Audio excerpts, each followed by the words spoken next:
Anyway, I find it really funny, but I also find this kind of sad.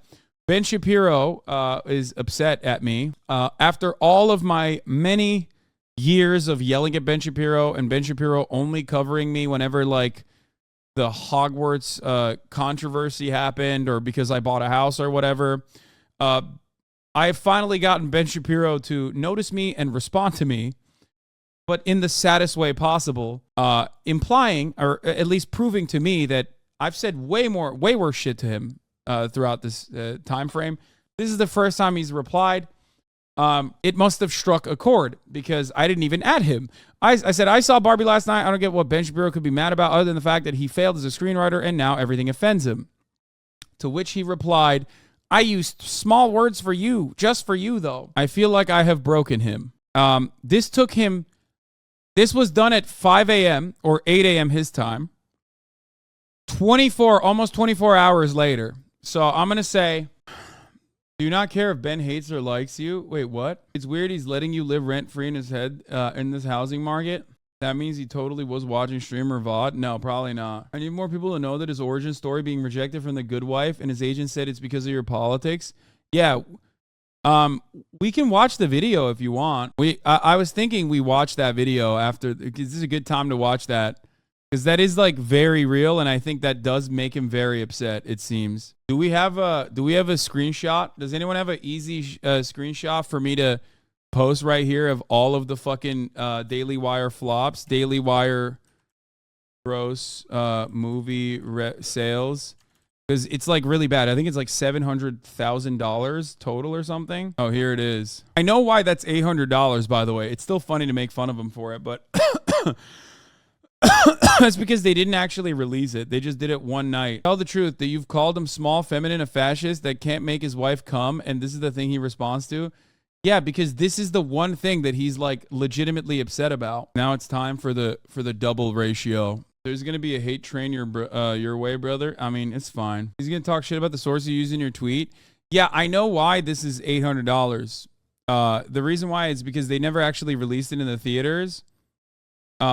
They released it at one theater for friends and family. That's why it grossed $800. I know. I looked into it.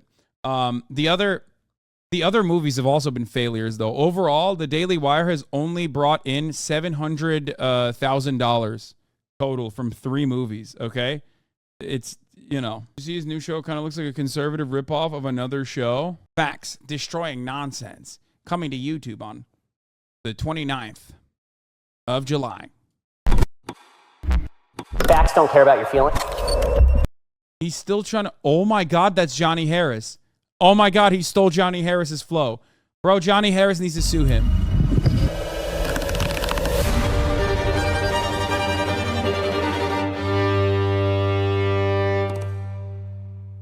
Oh my God. If I'm Johnny Harris, I'm losing my mind at this, okay? That's actually fucked up. God, he's so fucking lame. He's like, this whole, like, I'm destroying you with facts and logic shit fell out of favor so quickly. It fell out of favor so fucking quick because, especially because, like, so much of the nonsense that they're advocating for is quite literally devoid of facts and absolutely dependent on their own personal, feelings on the matter. So he probably demanded his editing team to steal it too. Yeah, people used to think Ben Shapiro was a genius back in 2014, 2015 until he posted more. Yeah, a lot of, dude, the New York Times did a write-up of the IDW, if you remember. Barry Weiss's, like, incredible article calling him an intellectual gladiator for the right. Anyway, the Daily Wire movie revenue was $300K. Yeah, I'm telling you, the total revenue that they've grossed for all of the Daily Wire productions totals around $701,000, I think. New TikTok Zoomer style is so sad to watch. You hate to see it. Yeah, even my fucking normie friends have been telling me, like, they find it really weird that Ben Shapiro, they find it real suspicious that Ben Shapiro's like hired a stylist and is like trying to be more appealing to Zoomers, and that's why he's wearing the denim jacket and stuff like that. The thing is, like this doesn't work if you're Ben Shapiro. You know what I mean? If you've built an entire career off of being like the suit wearing guy online, and your entire personality is like wearing a suit and being really, really serious about things that are not supposed to be serious, if you're caught saying wet ass P word, for example, okay, you can't do actually a cool guy now. Like, I'm a cool guy that's appealing to the younger audiences. Like, you can't do that. Even I can't fucking do that, okay? And I'm 32. And I haven't had the Ben Shapiro style. Now, the target audience of Daily Wire, they gain a sizable audience in 2016, Gamergate millennials, and need to dip into Zoomers to continue to grow. Yes, every political commentator is going through that same phase at the moment, myself included.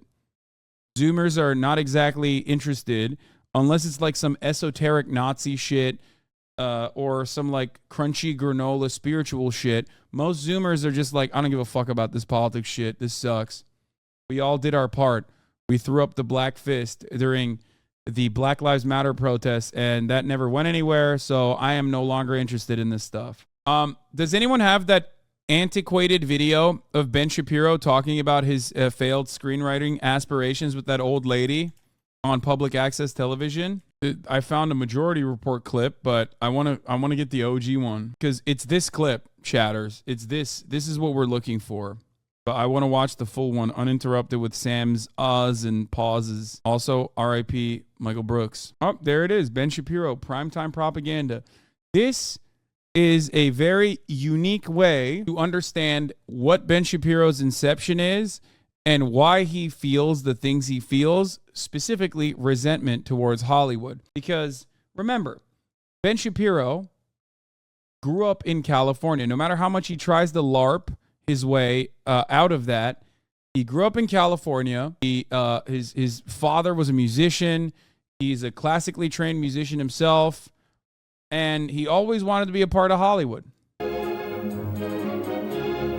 This is his villain origin story. This is the book he wrote about Hollywood after Hollywood rejected his scripts. Reminder that Ben Shapiro's weird vendetta against Hollywood began when he was denied a writing job on The Good Wife. Shapiro, an aspiring scriptwriter, said he has direct experience. He was close to getting in the door with CBS The Good Wife, but then got a cold shoulder. He had no idea why until his agent told him. Another agent at his firm Googled him and discovered his political leanings. Hello, welcome to Connie Martinson Talks Books. You watch a TV show and you start laughing, but afterwards, do you think about what maybe was said or what you've been really recommended to believe? My guest today, Ben Shapiro, has written Primetime Propaganda, the true Hollywood story of how the left has made our country, took over your TV, and it's published by Harper. Welcome, Ben. Thanks so much for having me. And I guess one has to think about things we've laughed at, but you seem to pinpoint the authors of those shows as being liberal Jews. Well, not all of them. I mean, Susan Harris is not Jewish. There are plenty. Nor is Gary Marshall. Nor is Gary Marshall. I certainly don't say that all of them are Jewish. There's of course a lot of Jews in Hollywood, but that's because there are a lot of Jews at the top of any industry. Jews happen to be very hardworking. No. It isn't just that. They have a point of view that can be considered comic and humorous. That's true. I mean, there's a unique brand of Jewish humor, and that's been true since the beginning. I mean, go back to your show of shows. Everybody in that writer's room is a New York Jew. And that's good. I mean, this is good stuff. This is not a rip on Jews. I mean, that would be ridiculous. The point, and by the way, one of the points I make in the book. Yeah. Right off the jump, this is a contentious interview. Okay? Right off the fucking rip. Connie Martinson's got fucking, she's got some words for Ben. Okay? She has got some words for Benny Boy from the jump. Came in hot. Okay? Is that the people who write TV are incredibly talented. That they have a political agenda, but they're very talented. Well, let me say, I've yet to know of too many conservatives, which is where you put yourself, who are funny. I mean, it has to do with a humor that is transferable to everyday living. I mean, I utterly disagree with that. I think there can be conservatives who are funny. Liberals may not find them funny. All right. I mean, okay, Ann Coulter for conservatives is funny. Okay, for liberals, she's not funny. Bill Maher for liberals, hilarious. For conservatives, not funny. Oh, look how things have changed.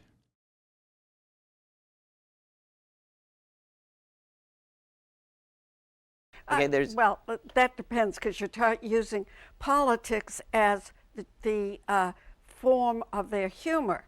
But Bill Cosby is relatively conservative today. Oh. Yeah, and no, even back then. That's you know, the idea that conservatism is inherently unfunny is not true. It's that conservatives have abandoned the playing field of humor and narrative. I'll agree with you there. I think that they've totally run away from the battle. But that doesn't mean that there's not the capacity within conservatism. No, conservatism, I think, is inherently not funny. It's not. Because there's really nothing funny about, like, humor is supposed to point out the ridiculousness of our existence, but it's inherently degenerate. And if you're a conservative, your job is to basically go back to prior norms. Like you fear change. Now, I think in modern day, a lot of liberals have gotten a very conservative attitude towards humor, which has kind of bastardized the realm of comedy a little bit. Conservatives are funny unintentionally. They're not funny deliberately. Conservatives are fucking hilarious. They're even funnier than liberals. And liberals can be funny as well, but conservatives are extra funny. But just they're not when they're trying to be funny. Conservative thought to be funny.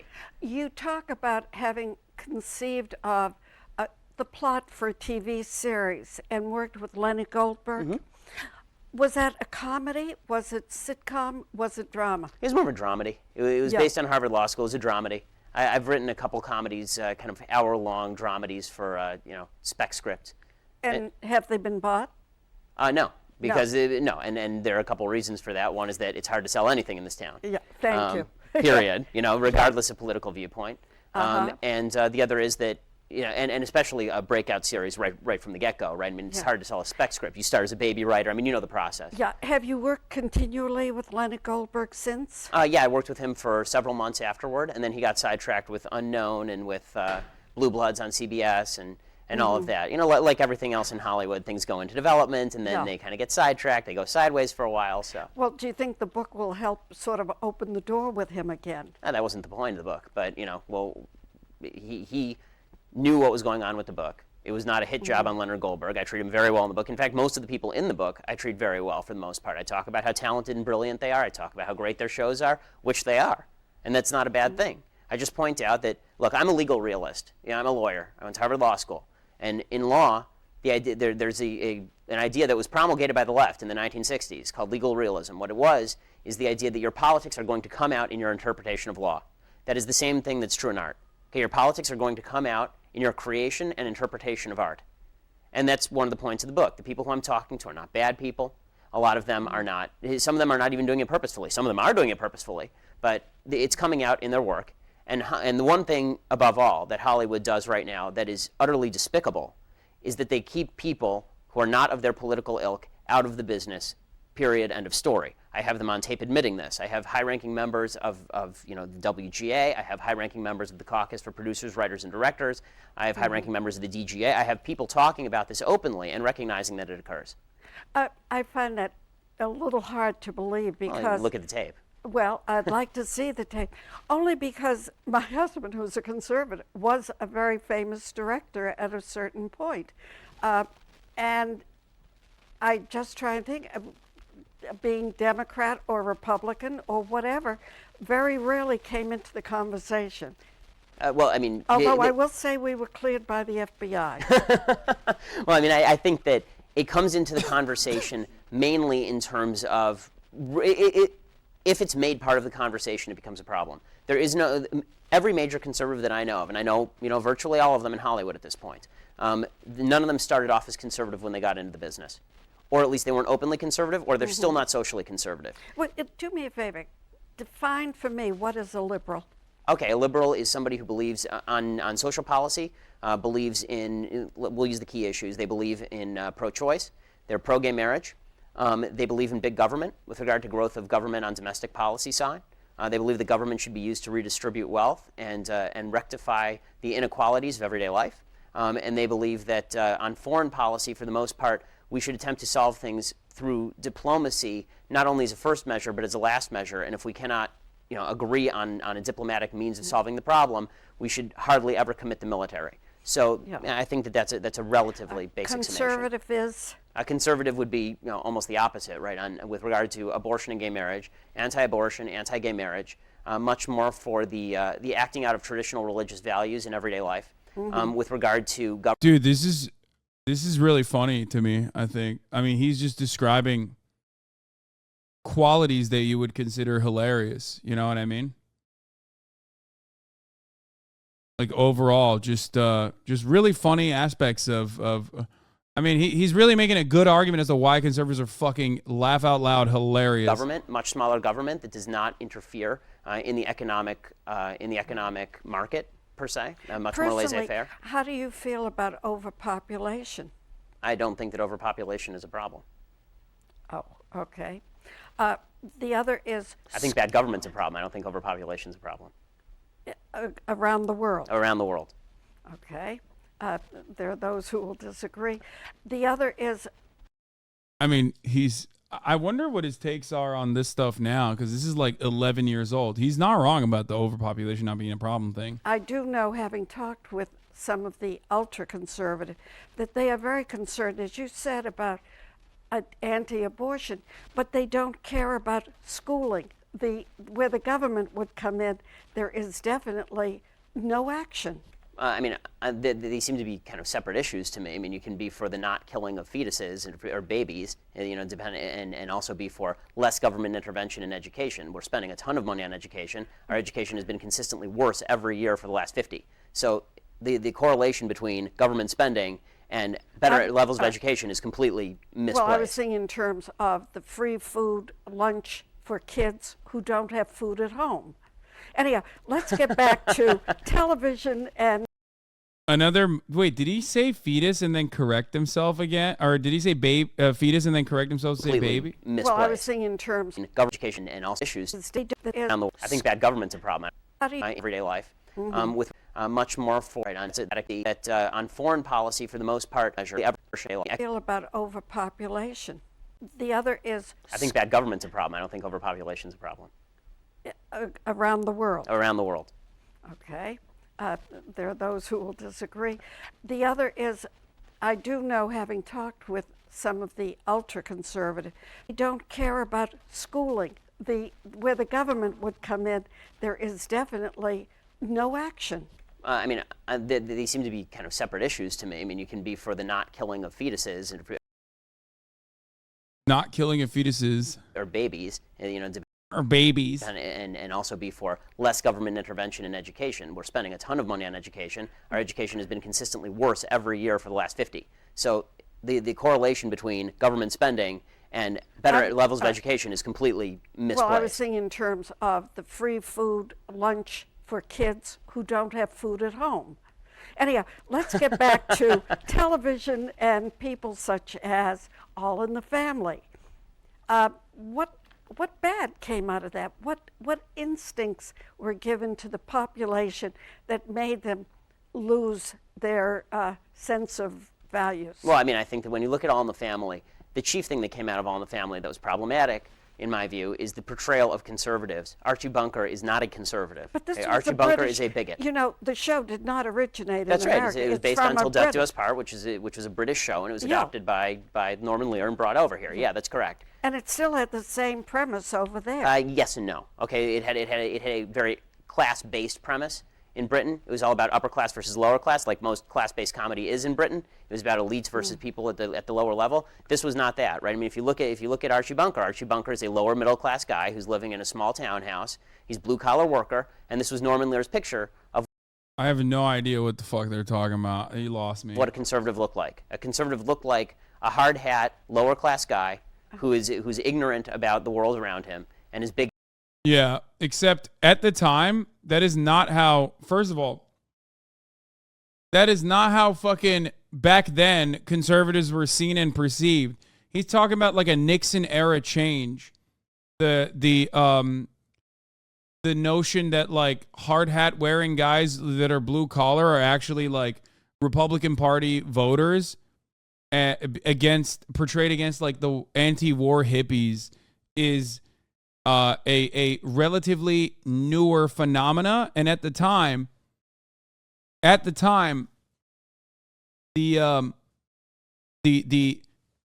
like a lot of the hard hat wearing motherfuckers were voting for the Democratic Party. A lot of the hard hat wearing dudes were a lot of the blue collar types were not necessarily always conservative.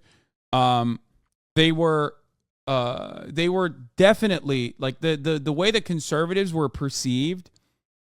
The way that conservatives were perceived back then was the what's the guy that debated Gore Vidal? William F. Buckley. Like incredibly elitist, incredibly openly elitist, wealthy, defending the interests of the wealthy. Like they were all seen as like elite society guys. Bigoted across the board. I think that's really too big a generalization for Norman Lear to think that. He came from a family in Boston that was not that well-to-do himself. So why are you talking about this? The show's not about that. I mean, I haven't seen the show. I'm just talking about, but the time frame that that show existed on.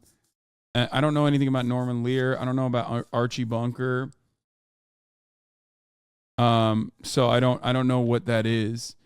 He was seeing the humor of the man struggling at that point.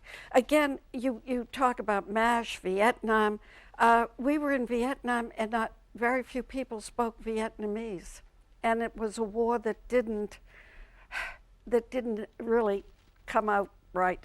Well, we can argue the politics of Vietnam, but the point of the book is that there was a clear political position being taken by the folks who were talking about Vietnam on TV, right? What Hollywood has always lied about is the idea that they are market-based actors, that they are completely and solely concerned with the dollar. This is the excuse that they always go to. I love that Ben has been advocating against the material realities from the jump. No, they were always fucking market-based actors, dude. What the fuck? What are you talking about? I mean, there's no better example of this than what I dunked on him for, which is that your content is mid. It fucking sucks. There are certainly, conservative art and conservative creators of art, or even straight up Republican creators of art. But ultimately, Hollywood in and of itself has a lot of conservative aspects to it. But there's a reason why your movies are not gangbusters and a blockbuster sales that are just crushing Hollywood. If it was so simple, then your inherently conservative movies would do really well.